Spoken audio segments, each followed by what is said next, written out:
as we've had a few days now since the strike against Suleimani, mainstream media shows have been filled by people, both on the shows, writing op-eds, people who have a vested interest in how this conflict is going to go, and it has not been identified when they appear in the media in that way.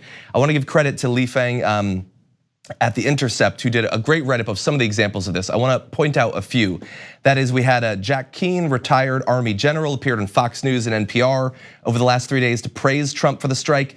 He's worked for military companies, including General Dynamics and Blackwater, and currently serves as a partner at SCP Partners, a venture capital firm that invests in defense contractors.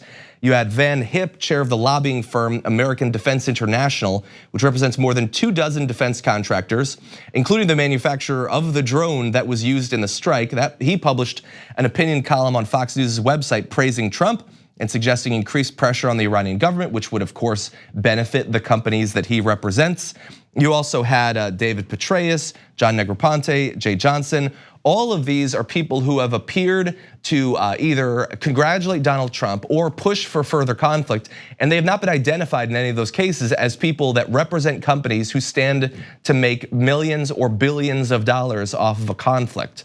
And I know that you've done quite a bit of media criticism in the past. What do you think about the media being so willing to sort of whitewash these people's conflicts of interest? I mean, this is a classic case of manufacturing consent and the media's role in banging the war drum.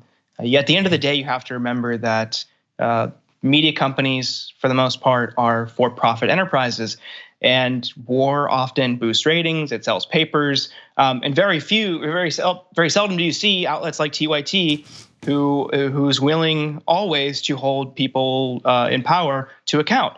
But the vast majority of outlets are out there, providing platforms to people who were architects of the Iraq War, or like you just pointed out, have a financial interest in us going to war with Iran. This is just the power and the influence of the military-industrial complex.